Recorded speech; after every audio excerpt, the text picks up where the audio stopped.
নমস্কার বন্ধুরা, আজ 24শে জুলাই 2025 চলে এলাম আমার সকালের আবহাওয়ার আপডেট নিয়ে। বন্ধুরা, নিম্নচাপের কিন্তু প্রাথমিক যে প্রভাব শুরু হয়ে গেছে।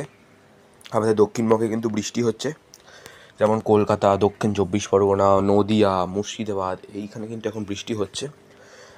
কারণ এই নিম্নচাপটি কিন্তু আস্তে আস্তে আমাদের এগিয়ে আসছে। এখন কলকাতা থেকে 540 কিলোমিটার দূরে আছে, দীঘা থেকে 350 কিলোমিটার দক্ষিণ পূর্ব দিকে আছে। বন্ধুরা, এই নিম্নচাপটি কিন্তু আজকের রাত ও কালকে সকালের মধ্যেই এটি ল্যান্ডফল করবে এবং অঝোর ধারায় বৃষ্টি হবে আমাদের দক্ষিণবঙ্গ জুড়ে। আপনাদেরকে দেখাই, দেখুন, প্রচুর বৃষ্টি দিয়ে যাবে কিন্তু এই নিম্নচাপটি, এবং এই নিম্নচাপের জেরে কিন্তু বন্যা পরিস্থিতি হয়ে যাওয়ার সম্ভাবনা দক্ষিণবঙ্গে।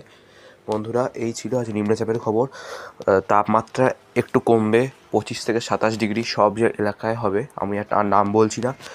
গোটা পশ্চিমবঙ্গ জুড়ে 25 থেকে 27 ফর দক্ষিণবঙ্গ, আর 27 থেকে 29 ফর উত্তরবঙ্গ। বাংলাদেশও তাই সেম। আসাম একটু বেশি, 30 থেকে 32। আর এই আর কি, বৃষ্টি আরও বাড়বে যত সময় যাবে। বন্ধুরা, ভিডিওটা ভালো লাগলে লাইক সাবস্ক্রাইব অবশ্যই করে দেবেন। সঙ্গে থাকবেন, সুস্থ থাকবেন, টাটা।